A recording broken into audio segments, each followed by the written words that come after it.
ঈদ মানে আনন্দ। আমাদের মুসলমানের জন্য ঈদ হচ্ছে একটা আনন্দময় দিন।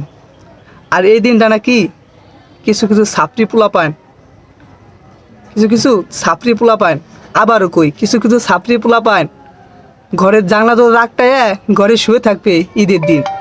কি আর বলবো এইসব ছাত্রী পোলাপানের কথা। রোজা রমজানের দিন তো মানে রোজা আছি, কইলে পারা রোজা হালকা হয়ে যাবে, তাই কিছু বলবো না। সানডাতে আসুক, যা বলার ওই দিনকে বলবা নে। ওই এখনো সময় আছে, ওই ছাপড়ি ঠাপড়ি বাদ দিয়ে ওই ভালো হয়ে দাও, ভালো হয়ে দাও। কি হয়েছে বুঝতেছো? ঈদ আমাকে মুসলমানের জন্য খুশির দিন, বিরাট খুশির দিন। এই ঈদের জন্য কত কষ্ট করে কামাই করে কাপড় কিনি, মার্কেট করি, নতুন নতুন জিনিস কিনি, স্যান্ডেল কিনি, পাঞ্জাবি কিনি, প্যান্ট কিনি, শার্ট কিনি, সেই সব পরি। আর এই খুশির দিনটা তোমরা ছাত্রীদের মতো কাটাবা না। হ্যাঁ রে পোলাপান, আর কিছু কইলাম না। ধন্যবাদ। আসসালামু আলাইকুম।